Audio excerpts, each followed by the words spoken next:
We are Seven Truth. Seven Truth Entertainment.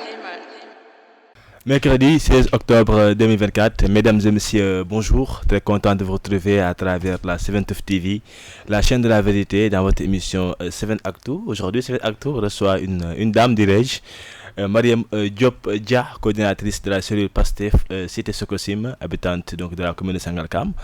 Elle est là aujourd'hui pour parler avec nous de l'actualité, notamment le projet Sénégal 2050, donc du président, de la mouvance en tout cas présidentielle. Madame Diop Dia, on est très content de vous recevoir ici chez nous. Bonjour.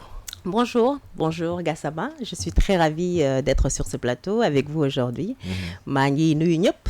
Vraiment di leen jaajëfal ci seen invitation.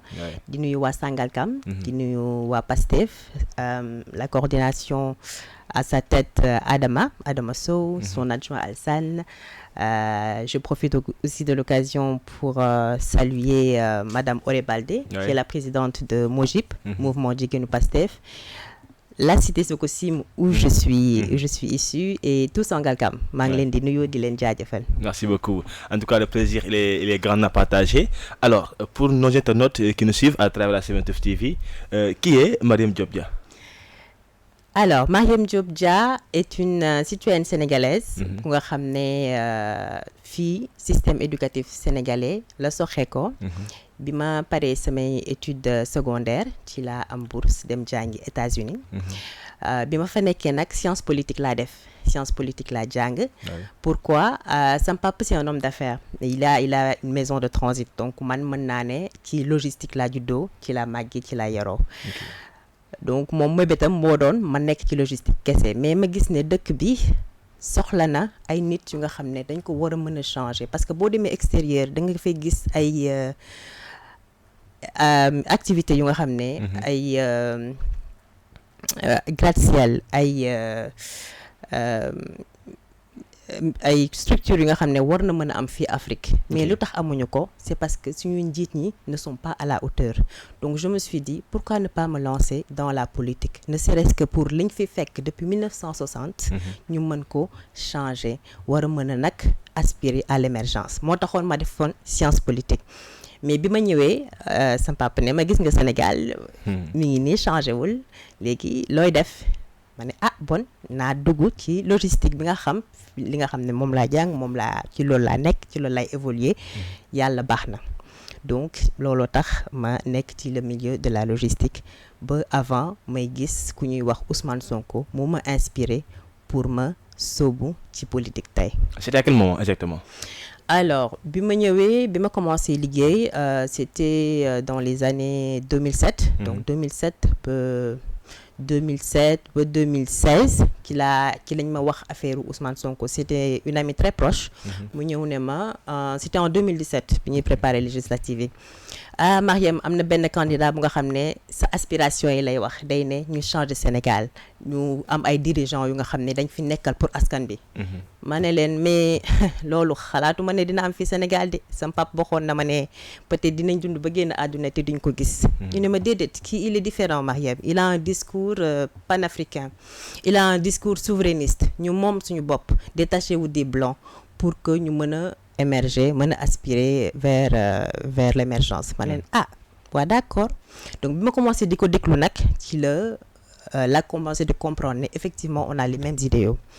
Il y a une amie que je salue au passage, Sophie Zenga, donc à l'époque moom moo doon def la promotion di ñu wax il faut l'aider parce que ci élection yi il y avait pas trop les moyens, il fallait faire des levées de fonds etc. Donc on a participé à faire ces levées de fonds, à sensibiliser ci lii di juddu lii di ñëw lii xëy neex pour le changement pour qu'on puisse obtenir au nouveau Sénégal donc looloo ma ci dugal looloo ma dugal ci ma topp ko di ko déglu di xam ne kii buñ ko toppee war nañu mën a yóbbu fu nga xam ne ëpp na suñu njot pour ñu mën a enfin commencer développer Sénégal. D'accord. Parce que Sénégal moom dafa nekk dëkk bu nga xam ne depuis les indépendances dañoo rester au même stade avancé wuñu. D'accord.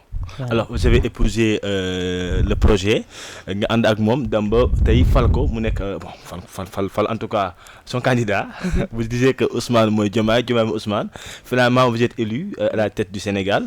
6 mois de gestion mais Madame Diop Dia déjà il y a pas heure de faire bilan jot teel na trop. Mais quand même ci évaluation 6 mois yi Comment vous personnellement vous pouvez analyser ces 6 mois de gestion? Déjà, je suis très très satisfaite dans la mesure où li ñu dugal Sénégalais yi ñu ngi koy gis. Premièrement, ñu ngi ne jubal jubanti. Pays bu développé bu ne c'est parce que xaalis bi ñuy dugal ci koom-koom bi dafa dem ci population yi. Loolu moom amul woon Sénégal.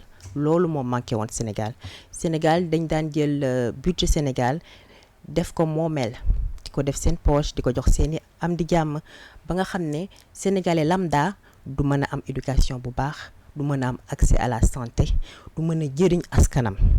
Donc nii ma gis ne bu ñu ñëwee déjà def nañ état des lieux dafa am solo parce que boo ñëwee ci bërëb entreprise li ngay njëkk a def mooy càmbar li nga fa fekk te loolu lañ def te loolu moo gën a dalal sama xel ci projet bi dañoo ñëw xayma xool liñ fi fekk parce que dak Ousmane Sonko daf ñu yàgg wax ne affaire yi teguñu ko ci yoon gars yi dañuy manipuler chiffres yi croissance bi ñu ne loolu lañ amuñu ko endettement bi dafa bare par rapport ak lu ñuy wax donc bi ñu ñëwee effectivement ñu càmbar secteur yëpp service yëpp gis nañ dégâts yi bari na dégâts yi metti na mais surtout je salue le courage du président Bassirou Diomaye Faye qui a décidé de faire cet audit là pour wax Sénégalais yi dëgg parce que ñu ngi naan waaw war ko woon wax non mënoo tabax réew ci lu dul dëgg pour tabax réew il faut nga tabax ko sur des bases solides et pour ça il faut des gens honnêtes des gens travailleurs donc loolu déjà le jubal jubanti moom moo tax dëkk yëpp développé les Français les Européens ils sont pas plus disciplinés que nous différence bi rek c'est que ñoom seeni dëkk dafa am ay lois ay règlements ay mécanismes ñuy teg yu nga xam ne ñëpp dañ koy tënku ñëpp dañ koy respecter moo tax ba tey ñoom ñu mën a am développement bi ñu am tey. Mais madame, quand vous me dites que 6 mois yi vous êtes très satisfaite man dafay jaaxal parce que da ngeen fi ñëw ngeen indi jubal jubanti mais les droits de l'homme dafa mel ni commencé di laal parce que y a des gens qu'on empêche de sortir du territoire sans aucune raison peut-être valable ndax nekkul benn notification loolu également y a aussi beaucoup qui disent que ni dañoo xaw a nekk dina paate di nga doon bañ moo nekk di am ku wax ñu jàpp yóbbu Bougane c'est un exemple récent même s'il a été libéré de même que notre confrère Cheikh Yérim comment vous analysez côté boobu noonu par rapport ak communication mais également ak liberté humaine. Waaw gars yi nee nañ le Sénégalais est amnésique man nee naa fàtte xaju fi. Il y a juste 6 mois de cela ñun bu ñu daan def suñu réunion dañ daan làqatu bu ñu daan woote on avait peur d'être tracé parce que il fallait juste nga def benn émoji rek pour ñu jàpp la bu ñu ko fàtte démb la Macky Sall di tëj police bi di rey ñëpp tiit koo ne réunion Pastef ñu ne la non je veux pas m'engager say xarit yu proche Mariam on t'aime bien on veut te soutenir xam nañ ne yaa nekk ci dëgg mais dañoo ragal xam nañ ne bu ñu la jegee dañuy tëj xam nañ ne bu ñu demee sa kër pour une petite réunion dañ leen di créer problème ci loolu lañ jógee bu ñu ko fàttee c'est très récent donc boo jógee ci loolu alhamdulilah ba Sénégalais yëpp mobilisé ñii ne lii on n'en veut plus dañu bëgg ku nekk am sa ak sa yelleef bu nga xam ne kenn du ko salfaañe ci la ñu nag sant yàlla bi ñu amee Bassirou Diomaye Faye bi nga xam ne dafa ñëw dalal suñu xel comment ñu gis ne nit ñi ñu ngi exprimer wu ñii ñu ngi dem fu la neex yaa ngi fay dem lu la neex yaa ngi koy wax sans aucune contrainte absolument aucune loolu jéego la ba pare ñu ne nit ñuy tëj mais je pense que Ousmane Sonko il a été très clair nee na ngeen far ci man ngeen bañ a far ci man ku fi wax lu dul dëgg di nga ko layoo indi say preuves ku fi saaga dans l'espace public aussi. Mais pourtant il faisait pire avec Macky Sall moom en tant qu'opposant. Pire, je dirais pas. Il a toujours été courtois. Il a toujours été respectueux. Booy seetaan vidéo mi kàddoom yëpp daf ñuy ñaax ci respect Ousmane Sonko mosoo ko dégg mu saaga Ousmane Sonko mosoo ko dégg mu wax lu dul dëgg mais par contre il a été acculé xam nga nit da nga koy topp daf ko topp ba mu sës Macky Sall barricade na ko pendant 55 jours Macky Sall xañ na doomam mi doon def bac mu am ko injustice yooyu yëpp ñu ko teg il fallait qu'il résiste. Et c'est ce qu'il a fait, c'est ce qu'on a fait. On a résisté pour que Sénégal bi bañ a sombrer. Parce qu'il aurait fallu que Sénégalais yi bañ ñu topp ci loolu rek pour qu'on en finisse avec le Sénégal, pour que Macky Sall takk suñu baat yi takk suñu bakken yi ne leen dama leen di comme ay jaam parce que foofu lañ jëmoon le pays allait sombrer et il nous a sauvés en 2021 quand il avait la main sur Macky Sall nee nañ sax da doon préparer benn avion bu ko waroon yóbbu il a été très démocrate ne déedéet je vais pas marcher sur des cadavres pour aller au palais ce sera une transition démocratique nañ dem gunge Macky Sall ba mu jeexal mandaawam ñu door a accéder au pouvoir. C'est ce qu'on a fait. D'accord mais ñoo aussi ndax ba léegi par rapport ak cas yi ñi nga xamante ne dañu tere génn dëkk bi et pourtant ñenn ñi ay autorité lañ est-ce que bu ñoon dem faju ji à l'extérieur mais dañu ba aéroport ñu ne doo dem parce que dañoo jot ay ordre ci kaw alors que ni amuñ benn notification boo xamante ne moo dal ci seen kaw. loolu lu normal la. Ah bon? Et c'est vraiment dans le cadre du jubal jubanti Sénégal léegi alhamdulilah thank God comme on dit en anglais yegg nañ fu nga xam ne. ku géreeti ak loo mënti gérer lu mu tuuti da nga koy layoo te loolu je pense que c'est une des plus grandes prouesses de ce nouveau régime ñi gérer woon ay direction ñi gérer woon ay ministères il est grand temps ñu ñëw wax askan bi nan lañ gérer woon et c'est tout aussi valable pour ceux qui sont actuellement là ñi fi nekk tey que ce soit tous les ministres tous les directeurs qui sont récemment nommés amuñu benn immunité au contraire man sax des fois dama leen di ragalal parce que 1 franc détourné dinañ ko layoo Ousmane Sonko nee na bu ma déggee ne jël ngeen 200 000 francs à midi 30 ma wàcc leen mais lan moo gën a dal xel loolu donc c'est très important parce que dëkk boo dem yow boo gérer ba pare dañuy auditer sa gestion xool ba xam liñ la jox pour askan bi est-ce que def nga ko fi nga ko war a def boo ko deful yoon def li war bu fekkee nag yow tu as bien géré ala kulli al nga mën a voyager tranquillement comme ça se fait dans tous les pays du monde. D'accord liberté d'expression yi nag jàpp tëj bi Yérim Seck également il a été victime de même que Bougane madame Nen Baxal comment vous voyez ça exactement? Déjà, bon, Cheikh Yérim Seck, je pense que nous sommes tous habitués à ces dérives quand même. Il y en a même certains qui le qualifient de mercenaire de la plume. Je n'irai pas aussi loin. Pourtant, c'est un journaliste d'investigation quand même.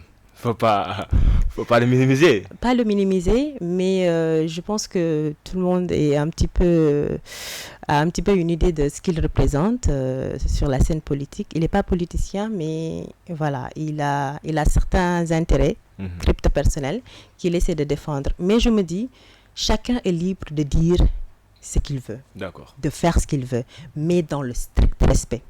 On n'acceptera pas que les gens se mettent à insulter dans l'espace public, qu'ils soient de Pastef ou de quelconque bord que ce soit. Mais Madame Diop, pourtant, vous le faisiez. Quand je dis vous, il y a des opposants qui le faisaient, autant de Macky Sall, qui disaient n'importe quoi, alors qu'on gérait parfois sans donner au Bokasso.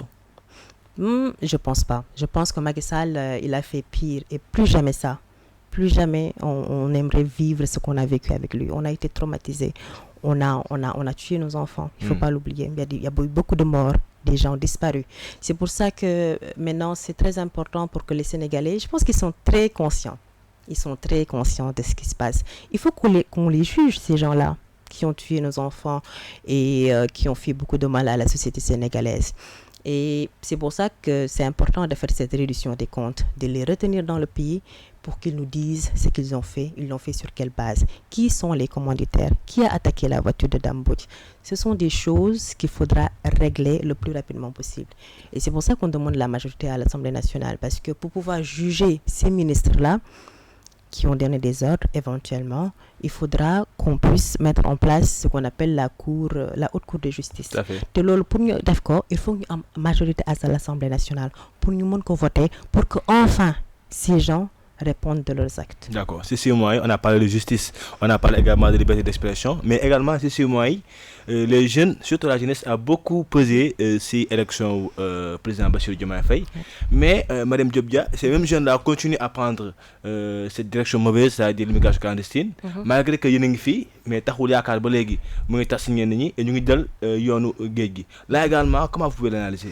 Yaakaar bu tas, je pense pas que war na am en 6 mois. amul sax je sais pas, c'est de la pure manipulation. Li am mooy malheureusement depuis 1960 aucun effort a été fait.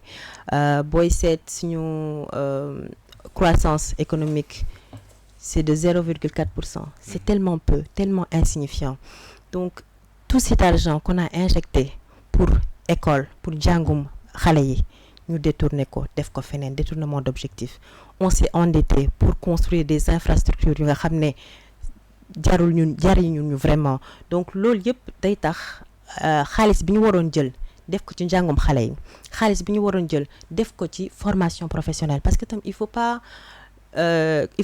comprendre que ñu dañu war a changer le système éducatif du ñëpp mën a dem université du ñëpp war a dem université am na ay filières porteuses yu nga xam ne boo defee sa formation professionnelle di nga fa mën a insérer wu ba pare gagner ta vie dignement donc ñun ñu ngi door a ñëw ñu ngi dajeek 60 ans de malgouvernance. Ah bon? 60 ans de gabegie 60 ans de détournement des deniers publics loolu moo indi tey xale yi di jël gaal bi ça n'a strictement rien à voir avec les 6 mois de gouvernance moo tax ñu ne xale yi toog leen ñun ñoo leen ñaan ñu toog parce que France bu defaroo États-Unis bu defaroo mais c'est parce que ñoom seen population yi la on était au même niveau de développement que la Corée du Sud en 1960 mais dañoo takku liggéey ak seen population au lendemain de la deuxième guerre mondiale tous les pays du monde y inclut les États-Unis ñoom ñëpp dañoo jël seeni jeunes seeni nationaux ne leen kaay leen ñu liggéey dëkk bi loolu moo tax tey ñu yegg fi ñu toll nga la waaye xale yi nañ toog ñu liggéeyandoo ensemble dëkk bi et on va y arriver parce que agenda bi je pense qu'on va y arriver dëkk na ay axes stratégiques yu nga xam ne buñ ko sukkandikoo incha allah c'est sûr que xale yi dinañ mën a am ci lu ñu jàpp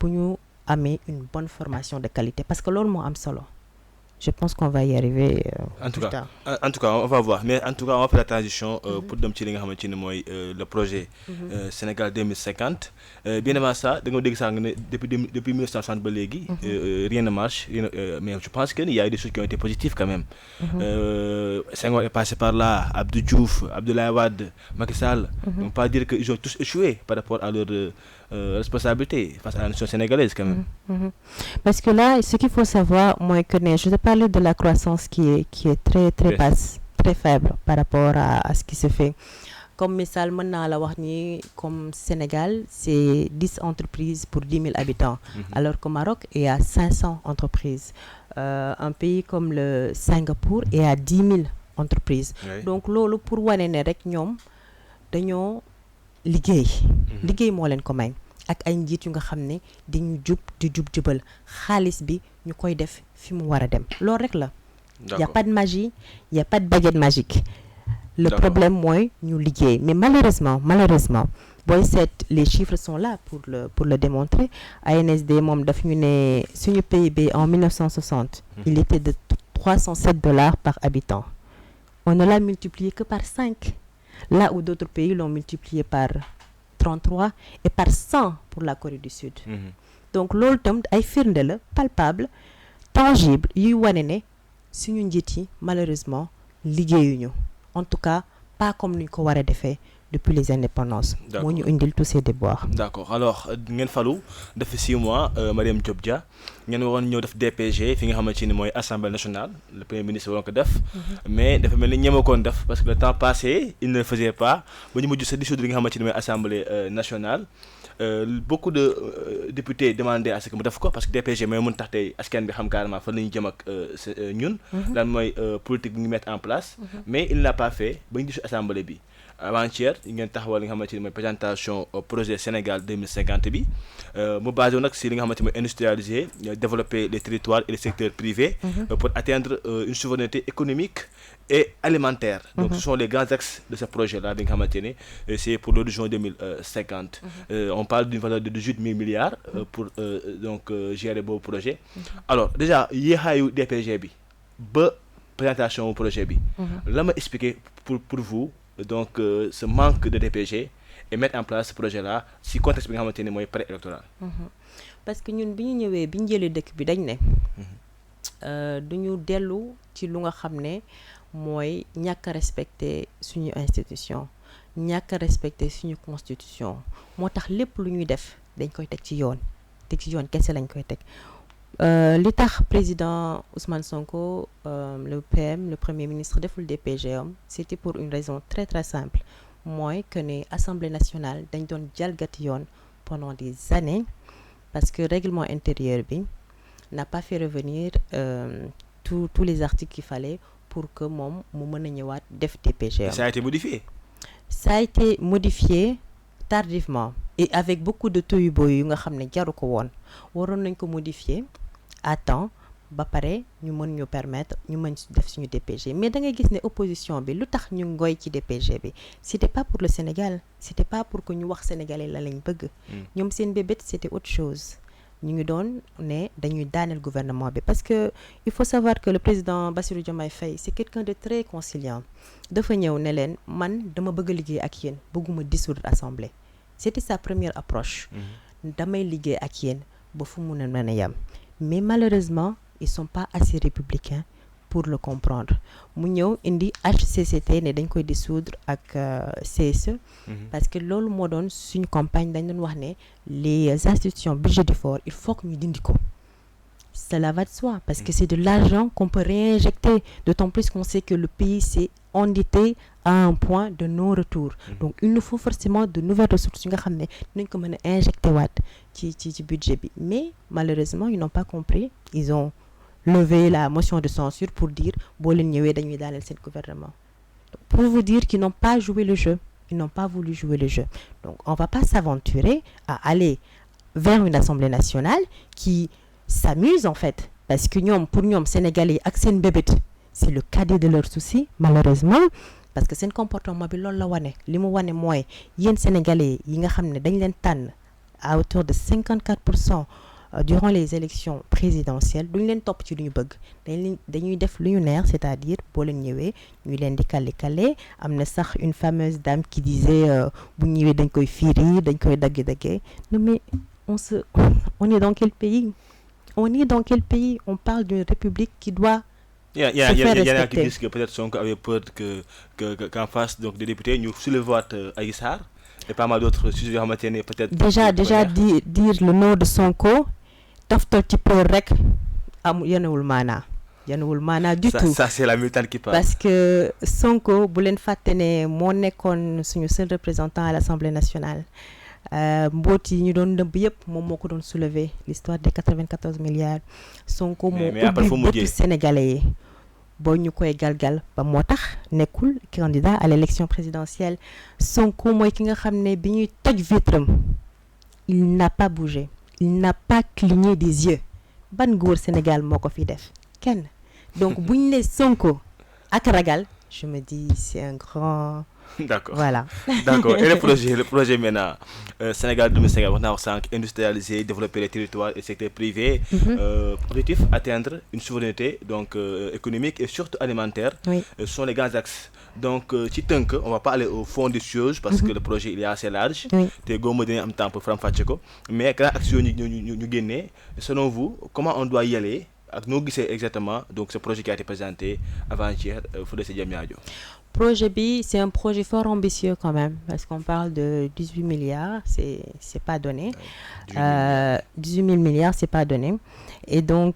fi mu nekk nii ak le gouvernement du Sénégal déjà il y a 4 axes ce qu'on pourrait considérer comme les racines c'est la bonne gouvernance sans la bonne gouvernance benn pays du dem xaalis bi nga xam ne dañ ko war a dugal ci économie bi ñu def ko ba banqaas yëpp di dox normalement ak tam l'engagement africain parce que il faut que ñuy arrêter de xalaat ne lépp lu ñu war a am rek extérieur c'est-à-dire tubaab ñoo ñu ko war a jox il faut qu'on se départisse de cette logique là di dem ne dañu war a lebi par exemple PSE bi ñoom c'était dans des logiques de nañ dem lebi xaalis déedéet nañu xool suñu propre ressource ñu mën ko développer donc bonne gouvernance ak engagement africain xool sous-région bi nan la ñuy mën a lëkkaloo ak ñoom parce que suñu Europe am nañ Union africaine c'est parce que ñoom am nañ ay accords nga xam ne ni leen mën a permettre ñu mën a def seen commerce pourquoi pas ici en Afrique donc loolu lañ bëgg promouvoir ici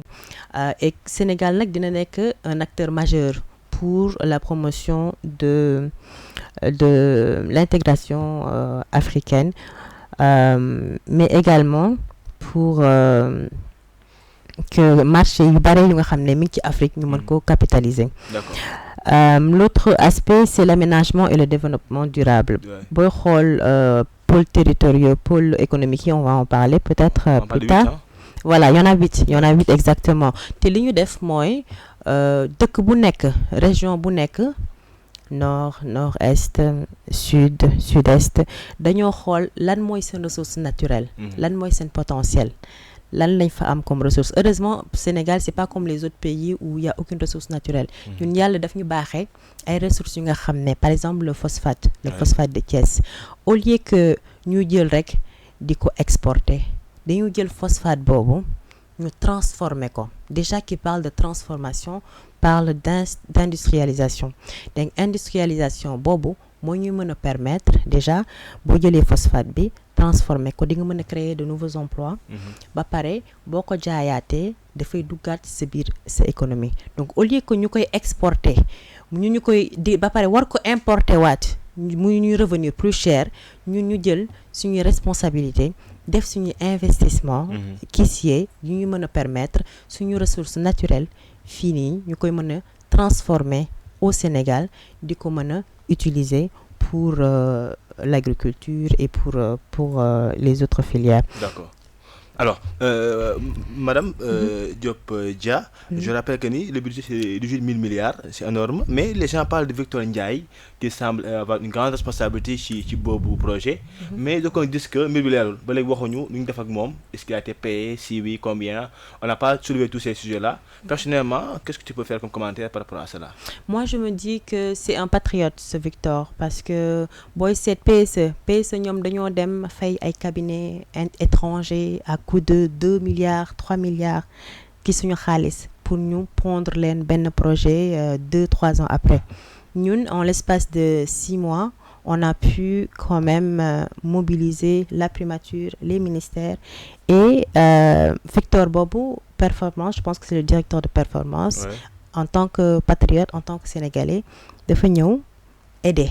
Donc, aider. Il y a pas, je pense pas qu'il y ait eu des paiements derrière, mais c'est un élan patriotique. Et on invite vraiment tout le secteur sénégalais à avoir ce même élan de partage, de solidarité, pour que nous, Sénégalais, nous menions wane fi ñu mëne.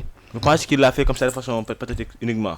Bien sûr, bien sûr. Des gens désintéressés, il y en a énormément dans ce pays.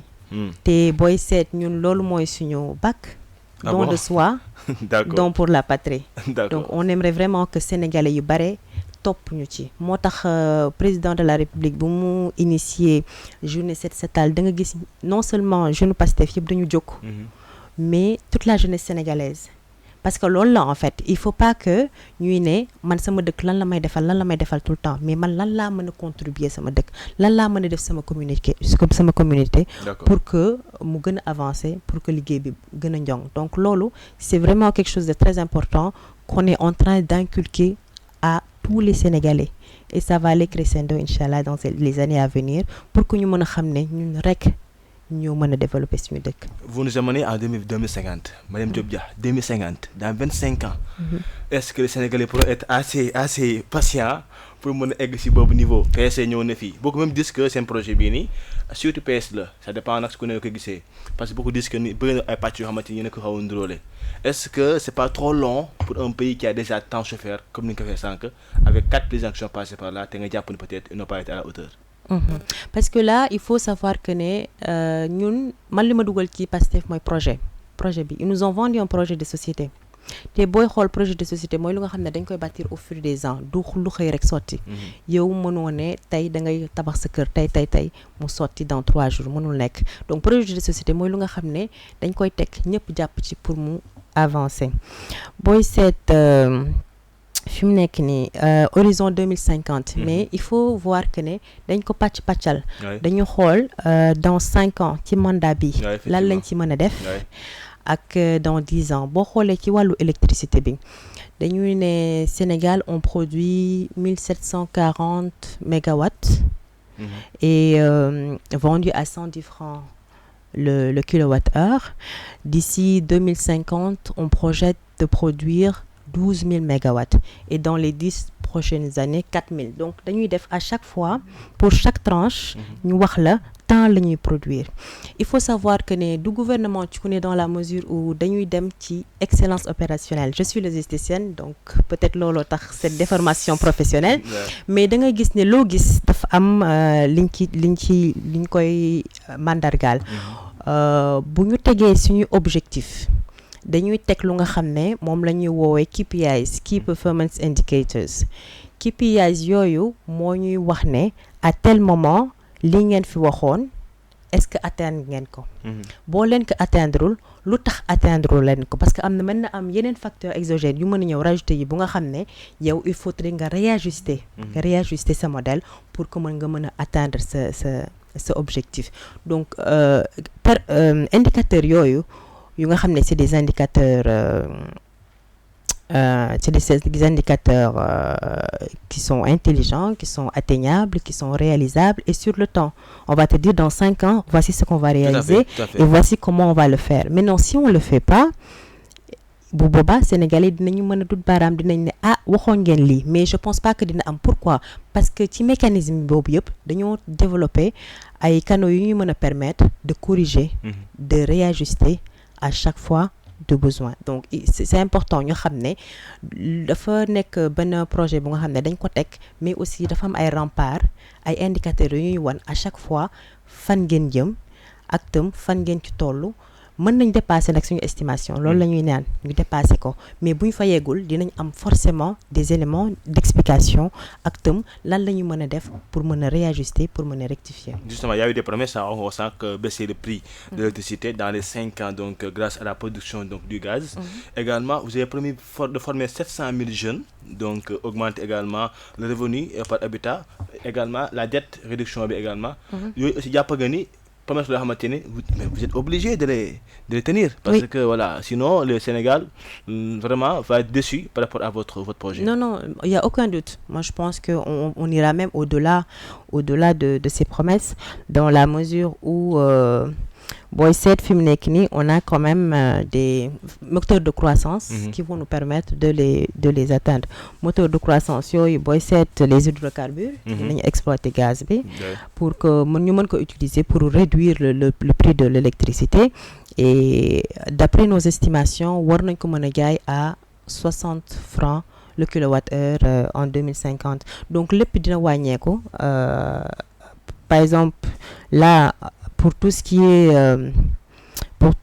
est électricité, on va développer une base logistique pétrolière pour faire du Sénégal un hub pétrolier et surtout bâtir lu ñuy wax cité pétrochimie et cité pétrochimie il y aura 5 à 8 milliards d'investissements et ça va créer 15 000 emplois fi mu nekk nii booy seet d'ici 2050, on devrait pouvoir créer 5 millions,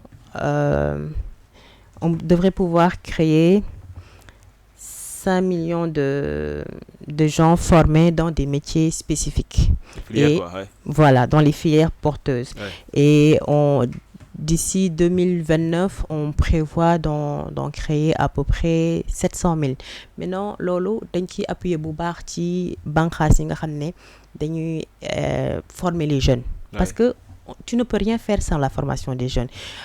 xale yi il faut que ñu am benn formation professionnelle bu leen di mën a permettre que aussitôt que bu ñu génnee ils sont immédiatement opérationnels. Ils peuvent servir à la société. On parle de souveraineté alimentaire du moins. Man dama bokk si ñu jàpp ni peut-être le secteur agricole rek moo war a nekk bu gën a yomb là également qu'est-ce qui est prévu de là-bas côté agriculture bi parce que gis nañ ni secteur boo xamante ne l'espoir y est comment on doit faire maintenant pour que mën ko booster. Voilà donc déjà pour l'agriculture il faut savoir que ne li ñu bëgg suñu agriculteur de demain dafay nekk agriculteur bu formel donc am ay papier ba pare agriculteur bu nga xam ne dañ koy former dañ koy sécuriser par un bail agricole et dañ koy bancariser également. Moderne quoi. waaw moderne ba pare dafay nekk membre d'une coopérative boobu moo koy jox ay conseils moo koy dimbale accompagner ko ci exploitation et après ça il y a aussi une base de données dañ koy linker ak benn base bu nga xam ne dina ko jox ay conseils mais aussi dina ko jox ay alertes météo par exemple yu koy mën a aider pour mu réussir vraiment vraiment sa production. D'accord. Alors, pour finir ce chapitre-là, le développement ne se décrète pas, il se construit. Et quelle est donc, pour vous, Mariam, quelle est la vision à mettre en place donc, pour espérer atteindre cet objectif-là? Voilà, déjà, tu as parlé de l'agriculture tantôt, mais il y a aussi l'industrialisation. Tout à fait, ouais. Parce que ce qu'on sait, c'est que dans les années 60, les années 90, il y avait un petit décollage quand même du tissu industriel. Amoon nañ fi ay usines, ay bata ak yooyu. Mais malheureusement, ñu tëj. Donc, il faudrait que nous ressusciter ce tissu industriel-là qui avait disparu, qu'on puisse faire une industrialisation nouvelle, réindustrialiser avec sur de nouvelles bases, mu nekk sur des filières porteuses comme industrie produits chimiques, produits pharmaceutiques, le cuir, le textile, avec les industries d'assemblage, par exemple pour les voitures, le recyclage. Et aussi les services à forte valeur ajoutée. Parce que nous gis mooy que ne 60% de la population est dans le service. Mais c'est une population active, mais peu productive. Donc il faudrait aussi qu'on pense à investir dans des services à forte valeur ajoutée, dans le numérique par exemple, qui doit être le moteur de l'économie. Et je pense qu'il y aura un gros investissement qui sera fait dans le numérique pour que la population bi mën ko adapter, pour que mu mën a ñoŋal seen liggéey, mais aussi pour mu servir l'économie bi et la gouvernance en général. D'accord. Mariam Diop, coordinatrice de la cellule PASTEF cité Sococim. Alors, vous avez dit que ni Sénégal dafa doon yàq trop xaalis bi ñuy passer mais yéen dafa mel ni également commencé nañ ko yàq parce que yéen a ngi jël ay jeunes di leen def chargé de mission à la présidence, plus de 40 jeunes on nous dit. Est-ce que jàpp nga ni lu am njëriñ la parce que yaa ngi wax sànq yàq bi daa bëri HCCT CESE yëpp daal di nañ ko arrêté. Il y a une charge de mission du Yobu. Là également, qu'est-ce que tu peux dire par rapport à ça? Voilà, ce que je peux dire, moi, que encore une fois, Sénégal, le mot chargé de mission qui sa définition originale. Parce que malheureusement, avec l'ancien régime, nous avons jusqu'à 300 chargés de mission. Nous avons 300 ay chargés de mission ñu ci koñ bi di jaay gerte caaf pour te dire que joxuñu woon fulla joxuñu woon contenu fonction bi, ce qui est fort dommage. Mais heureusement, nous avons des gens rigoureux, des gens travailleurs, des gens sérieux à la tête de ce pays. Donc il y a aucun doute que dinañ jox ak yelleef fonction boobu dama ci xam as tuut parce que ci li may liggéey bokk na ci des fois ñu def la chargé de mission mooy lan mooy ku nga xam ne dañ koy jël ne ko yow say tâche a ngi nii donc da ngay am cahier de charge ñu ne la lii ak lii ak lii ak lii mooy say tâche yi ñu la jox yow tâche yu nga xam ne nag di nga ko mën a réaliser di nga ko mën a atteindre ci temps de délai. Par exemple ñu ne la dans 6 mois war nga sillonner le pays, sensibiliser les jeunes sur je ne sais pas, sur par exemple les nouvelles je sais pas, sur tout ce qui est numérique par exemple. Yow sa tâche boobu noonu da nga koy jël nga exécuter ko boo koy exécuter nag dafay am suivi ak évaluation, c'est-à-dire que dañ lay topp yow déjà tâche bi di nga war a def ay rapport yi di nga ne lii ñu ma dénk tey jii ne ma j'ai 6 mois pour le faire. Il y a un premier rapport que je dois faire peut-être tous les mois. Rapport bi lii laa ci def pour wax man liggéey bi ma dénk fan laa ci tollu fan laa jëm. Donc loolu mooy chargé de mission. Qui va contrôler ça? Xanaa ñi leen sant liggéey bi. ñi leen sant liggéey bi ñooy contrôler seen travail bi. Donc ñoom en tant que chargé de mission dañuy am cahier de charge avec des missions bien définies. ñu leen mission yi di ngeen ko def ci temps déterminé bi résultat yi la ñuy xaaj ci yéen. D'accord. Résultat yooyu bu ñu jéggee ci tëppaandaw ko disons ce sera des évaluations trimestrielles tous les 3 mois bu ñu gisee ne yow qui 100% yi nga waroon atteindre normalement si tu as 3 mois war nga atteindre disons 30%, tu n'es qu'à 20%. Pourquoi lu tax atteindre ce objectif ñu xool est-ce que c'est parce que xamoo liggéey bi mënoo liggéey bi wala ba xam tax dañ la war a former waat wala ba xam dafa am beneen facteur bu ñëw rajouter ci bu nga xam ne moo la gàllankoor. Donc xool lan mooy problème yi ñu résoudre ko pour nga mën a delluwaat continuer sa liggéey. Dans les 6 mois après ñu defaat beneen évaluation sa kii bi sa objectif bi est-ce que atteindre nga ko waaw atteindre nga ko ba dépasser ko pourquoi parce que problème yi nga njëkkoon a jànkantool yooyu dañ ko résoudre dañu xam ne lii mooy problème bi apporter nañ ci solution léegi yow dem nga ba dépasser sa objectif. D'accord. bu ñu gisee ne yow sa objectif bi ñu la assigné du xumbaay du mumbaay mais liggéey la liggéey bu sérieux liggéey bi rigoureux defoo ko atteindre ko may nañ la 6 mois gis nañ ne tu es très en retard et il y a aucune raison tangible qui le justifie, eh ben on te vire tout simplement. D'accord. Alors élection législative léegi mu ñëw 17 novembre la président Macky Sall dégg nga ko tey ba mu xëyee dafa démentir votre premier ministre ou bien notre premier ministre Ousmane Sonko par rapport ak chiffre yi nga xamante ni joxe woon na ko ak le fekk mu doon wax tamit si ñaa falsifié li nga xamante ni mooy chiffres yi président Macky Sall démentir na ko nee na sont des propos qui sont totalement faux. Et il regrette mu jóge ci gémmiñu premier ministre. Là également votre commentaire par rapport à cette démenti du président de la République. Je suis désolée, vraiment désolée qu'on n'arrête pas de donner du crédit à ce président. Ah mais attends. Vraiment. D'après tout ce qu'il a fait à ce pays, on continue à l'écouter, on continue à lui donner du crédit. C'est fort dommage. C'est fort dommage. Vraiment. Bu ñu demee ba yow sa intérêt personnel gënal la sa population.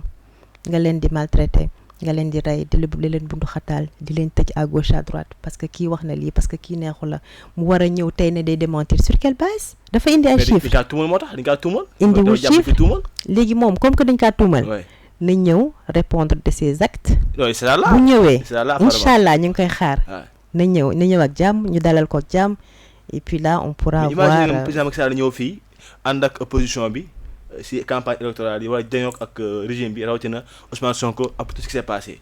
xam nga fi mu nekk nii après avec tout ce qui s'est passé nee naa gouvernement bi sax du laal man j'ai peur pour sa sécurité en fait xalaat nga ne Macky Sall dina dugg fii Sénégal daan day sillonner les rues ci ki nga xam ne kër bi mën nga fa dugg fekk yow tëjoon nga doomam fekk yow reyoon nga jarbaatam.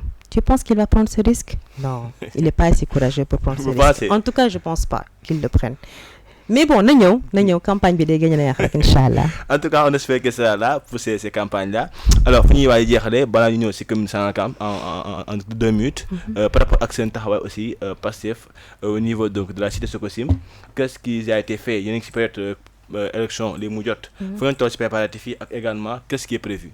Voilà, donc je tenais vraiment à remercier la cellule Pastef Cité Sococim vraiment qui m'a soutenu, di ma jàppale, di ma accompagner ci liggéey bi nii et toute la coordination la section de Pastef di ñu nga xam ne ay Amdien c'est des gens, c'est des personnes valeureuses ay Adama Sow Alsane Sow ñoom ñëpp ak docteur Sarr aussi docteur Sarr je parlerai de lui après pour la journée des dépistages mais dañoo nekk machallah Pastef Sangalkam nit ñu jaflax nit ñu dynamique on se souvient que ci période élection présidentielle yi ils se sont mobilisés comme personne ils ont battu une campagne de malade vraiment parce que bu leen fàtte ne ci weeru koor lañ nekkoon donc ñuy def ay caravane def seen porte à porte fu nañu dugg fa di sensibiliser nit ñi mais booy seet sénégalais ci boppam ñoom ñoo pare woon pour changement parce que da nga daan def porte à porte dugg ci kër gis nit mu ne la madame bul sonn bul déplacé wu ñun xam nañ li ñu bëgg régime bi daf ñuy abal sonn nañ ci Macky Sall donc population bi même moom moo doon plébiscité population bi moo yàkkamte woon jour élection yi pour en finir avec ce régime là donc ñun li ñu defoon rek mooy dem di waxtaan ak ñoom di leen éveiller di leen conscientiser fait que la population sénégalaise alhamdoulilah est assez mature pour prendre ses responsabilités. Au niveau du Sococim? Oui, ça se passe très bien, la cellule bouge, on fait nos activités et Inch'Allah, élection yi dinañ gën a wane suñu bopp. D'accord, commune de Sangalkam dirigée par le maire Alpha Bakar Khouma. Là également, quelle est votre appréciation par rapport à son travail à la tête de cette commune-là? Moi personnellement, je le connais pas bien, je le connais pas du tout, mais apparemment c'est un allié, il est de la coalition président Diomaye, il fait son travail et il nous appuie quand même, je pense, sur certaines activités au niveau de Sangalkam, il appuie les communautés et c'est tout bonheur pour nous, vraiment, c'est tout bonheur. On l'encourage dans son travail, ñu ngi koy encourager bu baax di ko jaajëfal ci lépp lu muy def Sangalkam di ko gën a ñaax pour ma gën a liggéey pour commune bi parce que Sangalkam on mérite vraiment d'avoir le meilleur. D'accord. Alors fu ñu jeexle mooy Mojib donc votre structure. C'est quoi Mojib déjà? Quand est-ce que vous l'avez mis en place également? Voilà, donc Mojib, c'est le mouvement Jigéen Pastef section Sangalkam. Ok. Donc Mojib, je pense, a été mise en place. Sa présidente, c'est Auré Baldé. Madame Auré Baldé, c'est notre présidente, que je salue de passage, qui est quand même assez dégourdie, qui se bat, qui défend vraiment ce mouvement. Oui. Donc ñun bi ñuy sos Mojib, c'était avec des femmes vaillantes, des femmes travailleuses yu nga xam ne dañu ne ñu ngi ci biir Pastef, parce que Pastef booy seet il y a le mouvement des femmes qui s'appelle Mojib et la JPS, Jeunesse Patriotique Sénégalaise. Ouais. Donc jigéen ñi itam dafa dañ ci am benn part belle parce que ñoom ñoo mën a waxtaan ak seen moroomu jigéen ñi ba ñu déglu leen. Donc c'est important que ñuy jëm di communauté yi di waxtaan ak ñoom di leen expliquer les enjeux des présidentielles par exemple, enjeux législatifs ak tam di def ay activités yu nga xam ne dinañu mën a permettre ñun femmes de pouvoir nous développer au sein de nos communes. Donc Mojib Sangalkam tam ci dynamique boobu lay doxe. Am na programme bu nga xam ne annuel éventuellement dina ko dérouler dans l'année, di def par exemple aller dans les daara yooyu yëpp bëgg nañ ko def comme activité. Di jàppale daara yi di dem di sensibiliser jigéen ñi, xool yan anam lañ leen mën a jàppale, lan lañ mën a leen jox comme conseil pour que seen liggéey ak seen nekkin nekk lu gën a ñoŋ, lu gën a macha allah. Ok, mois d'octobre, mois rose là, octobre rose, donc où on fait une lutte contre le cancer du col de l'utérus comme le cancer en tant que tel. Alors là également vous avez pris une initiative, c'est-à-dire def benn genre journée. Donc là également, qu'est-ce qui vous a motivé à mettre en place cette activité-là? Et également quels sont les contours et détours de cette activité? C'est important parce que li ñuy seet mooy que ne cancer du col de l'utérus ak cancer du sein est le premier facteur de décès en Afrique pour nous les femmes. Te loolu des fois dañ koy négliger malheureusement. Donc ñun jigéen ñoo war a jóg solidaire entre nous parce que c'est vrai que politique publique am na mais ñun nañu xool au sein de nos communauté nan lañ mën a def pour prévenir mooy sensibiliser parce que journée bi ñu war a def le 20 octobre inchallah dinañ def dépistage du cancer du sein, dépistage du cancer du col de l'utérus, de l'hépatite ak du VIH. Donc c'est pas juste les femmes mais on invite vraiment les hommes et les femmes de Sangalkam à venir se faire dépister parce que ay maladies yu nga xam ne ça fait des ravages ici en Afrique. Donc ñun li ñu mën a def mooy contribution lañ ciy def et on invite vraiment communauté yëpp ñu def ko parce que dépistage bi c'est vrai que am nañu ko def mais barewul malheureusement pour cette année. Donc ñun on fait partie quand même des pionnières en tout cas ici à Sangalkam à mener cette première édition là bu nga xam ne dina permettre aux femmes ñu déglu parce que ñun population bi il faut ñu sensibiliser leen wax leen lan mooy cancer du sein nan nga ko mën a détecter. Donc dina am benn causerie dinañ ñëw waxtaan nan ngay détecter cancer du col, nan ngay détecter parce que cancer du col de l'utérus nag moom neexul a détecter parce que bu nekk stade final ci nga koy xam ne yaa ngi maladie bi. Par contre ce que tu peux faire mooy te faire dépister boo amee 40 ans il faut nécessairement se faire dépister une fois l'an. Donc vraiment c'est une aubaine pour la communauté de Sangalkam. C'est pour ça que nous invitons toutes les femmes à venir se faire dépister pour que ñu mën a xam ñoom seen statut lan la parce que jàngoro nee nañ boo xamee lan la rek c'est à moitié résolu. Boo xamee lan mooy sa jàngoro di nga ko mën a faj. Dinañ la mën a accompagner ba sa jàngoro boobu. Ça se fera au niveau de la clinique Tasmin. Tasmin inchallah. Ok, d'accord. Ce sera le 20 octobre à partir de 9h. D'accord, on a fait presque 40 minutes 45 minutes waxtaan bi ma amoon solo. Marième Diop Dia, coordinatrice de la série Pastef Cité Sococim. Vraiment j'ai été très très content, très heureux comme le sont toute l'équipe ñu recevoir tey suñu plateau. Ma bàyyi rek pour le mot de la fin. Merci beaucoup quand même, j'ai été très très très heureuse d'être sur ce plateau, vraiment pouvoir échanger avec vous, parler aux Sénégalais, wax leen que ne liggéey bi ñun ñëpp ñoo ko war a sumb. Donc on doit accompagner le gouvernement de Bassirou Diomaye Faye à réaliser, à atteindre ses objectifs parce que buñ ko atteindre rek Sénégal bi yëpp lañ ko atteindre. Di nga dégg pour les prochaines élections yi enjeu bi mooy il faut qu'on ait absolument une majorité assez confortable. Majorité boobu moo ñu mën a permettre ñu voter ay loi yu nga xam ne dina mën a soppi ndekkinu sénégalais yi dafa am solo donc il faut vraiment que ñu déggee ko noonu xam ne majorité boobu dinañu mën a permettre ñun en tout cas les sénégalais nag bu boobaa bu ñu leen joxee majorité ñu mën a toog xaar seetaan ñoom lan la ñu indil mais j'ai très bon espoir que li ñu décliné ci agenda horizon 2050 bi yëpp dinañ ko mën a réaliser et que lu dàqati dinañ mën a dépasser les objectifs visés incha allah donc vraiment ñu bàyyi ci xel xam ne élection législative yi di ñëw war nañ mën a voter massivement pour la liste Pastef parce que la campagne commence déjà. non il faut c'est important pour que nit ñi tam déglu pour que nit ñi tam comprendre les enjeux parce qu'il y a pas mal de manipulation hein comme tu dis il y a pas mal de manipulation l'opposition da ngay dégg des fois ñu naan votel leen ñu defar lii alors que non c'est pas ça. Président Macky Sall a dit qu'il sera là pour sauver le Sénégal. il est là pour se sauver lui-même parce que xam nga lan lay ut immunité parlementaire te même bu ko amoon dinañ ko teggi pour yoon def liggéeyam incha allah.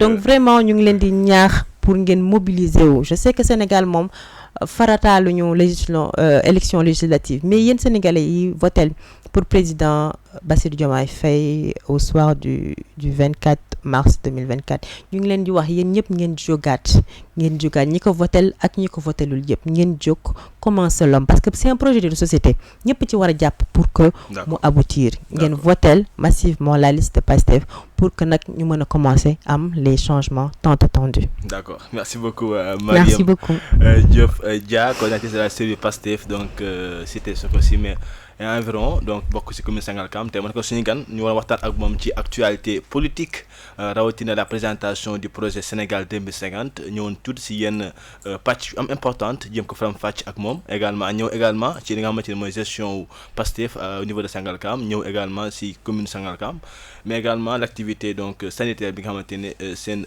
structure bii di Mojib da koy organiser le 20 incha allah mu nekkoon ay tas de sujets yoo xamante c'était important ñu waxtaan ci ak moom donc depuis longtemps maa ko topp ci entretien yàgg na mais vraiment il n'avait pas le temps pour ça tey nag wax dëgg yàlla yombal nañu ko donc de remercier également à travers ma voix toute l'équipe de la 7 TV donc de les remercier bu baax ci disponibilité ak également ci collaboration bi di la wax aussi que nos portes sont ouvertes pour toute collaboration dans l'avenir pour ñu liggéey ci liy jëmale ci suñu réew kanam donc de remercier bu baax encore une fois de remercier également monsieur qui vous a accompagné de ko def aussi un gros coucou de remercier sama technicien yi nii ci ginnaaw donc vous avez vu c'est une équipe très jeune qui est là ici 7 TV de remercier Awa derrière la caméra avec Mariama ak tamit derrière Edu yi nga xamante ñu ngi nekk def liggéey bu am solo donc dinañ ci nuyu bu baax di leen jox seen wàccuwaay di leen jox rendez-vous vendredi incha allah ci beneen numéro ak beneen invité. We are 7 Truth. 7 Truth Entertainment.